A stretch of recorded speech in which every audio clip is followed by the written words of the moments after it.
Okay, so like 16 hours after I do my rumor video with Rozier and the Heat starting the video off, the trade happens. Kyle Lowry and a 2027 lottery protected first, which then becomes an unprotected 2028 first if it does not convey that year. The Hornets did not get Jovic, but I do think this is a good pick. And when I was kind of blah about this trade just in my last video, I was not confident that Miami would be this generous to the Hornets with the protections on the pick, right? Because the Hornets are going to get a pick for Miami. It's just going to be in 2027 or it's going to be in 2028. There's not going to be any protections, and then if it doesn't eventually convey, it becomes like a couple of second rounders. Like, the Hornets are getting a pick. Now, we're going to be waiting a few years for it, but they're getting something, right? So I think Charlotte did well here.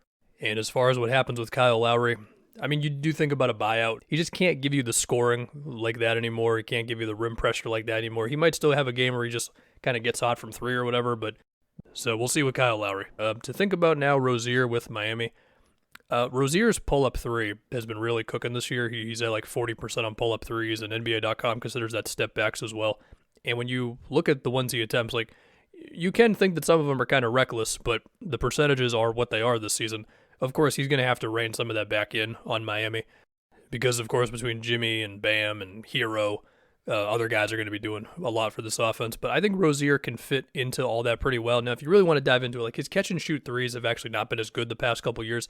For his career, they've been good. And you would think that between Jimmy collapsing the defense and Bam just being, I mean, the awesome passer that he is, that Rozier could get some more looks made for him. But to think about the Rozier-Bam two-man game, of course, you've got just the simple pick-and-roll actions. And Rozier, he actually did make some strides as a passer this year as well, to where I think he can find Bam on the roll. I think he can find Bam when Bam wants to sort of pop, but it's like to the free throw line, and then from there he makes his next action, whatever it's going to be. I think Bam, Rozier, DHO actions should be successful as well because Rozier, his pull-up two and his floater have been really good this year as well. Like, Rozier really is just having the best season of his career pretty much. We can also see like how often Spo wants to get extra screen actions involved between like Jimmy or Jaquez screening for Rozier or Rozier potentially screening for guys as well. That's always something you got to keep in Spo's playbook. But I think the simplest way to look at this is, I mean, you remember last playoff run, which, trust me, it traumatized me, so I well remember it. Like, Gabe Vincent and some of the games he was popping off on, it's like, well, hey, Rozier averaged 20-something a game this year. Anyway, let's think about Rozier with Hero for a bit, because I think if you want to be cynical about this pickup, you can say, well, we've seen Hero slip in the playoffs some, teams go at him on defense, how can he and Rozier play together and all that? Well, the first thing I should say is while I always in the back of my head just assume that I'm going to have to deal with Miami in the playoffs, they are currently the 6th seed, tied with Indiana.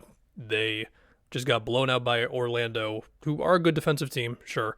Also, they scored like 87 points in that game, and you would think like that is the exact type of game that Rozier could help you in. But to get back to Rozier and Hero, well, Hero, he has dealt with some injuries in the playoffs, so we will give him that. I do think, I'm basically just going to say what I said when I was reacting to the rumor of this, which is I just trust Jimmy and Bam on the court defensively so much, and then I trust Spo just running the whole thing to where I think they've got more leeway than your average team when it comes to putting not as great defenders on the court at the same time. Now, for the season, Miami, they're 11th in defensive rating, which is not great. It's not bad. It's a number.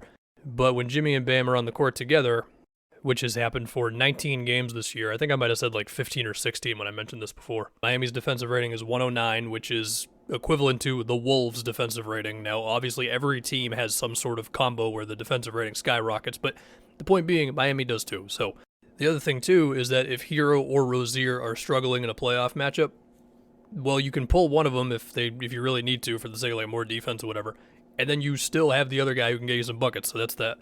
Also, can we just further appreciate Jaime Jaquez? Because as I was thinking about like size that you can put around Rozier, I just immediately thought of Jaquez, and it's like, oh yeah, that dude's a rookie, and I'm just immediately slotting him into like lineups for potential playoff matchups. Like it's just crazy how good he's been for Miami. And then with Duncan Robinson's improvements this year off the dribble and everything, like I was already scared of Miami. I'm always going to be scared of them, and now I'm just scared of them a little more. And also there's some little extra karma there because it's Rozier now. But we're still a ways away from potential playoff matchups where basically every fan base of a contender can be scared of the Heat. But until then, the most pressing need was, of course, they just needed more scoring out of the point guard spot. One last small thing before we're done here, and again, we'll see what happens with Kyle Lowry if he gets bought out and everything. But at the risk of potentially getting too dramatic here, if this is, if not the end of Kyle Lowry, then the beginning of the end of Kyle Lowry's NBA career, let's just acknowledge how crazy of a ride it was for the dude, man. Between Houston and he ends up in Toronto, he almost gets traded to the Knicks. He becomes one of the best point guards in the East for the next 7 seasons, championship. And now the Bucks just fired Adrian Griffin. What the hell?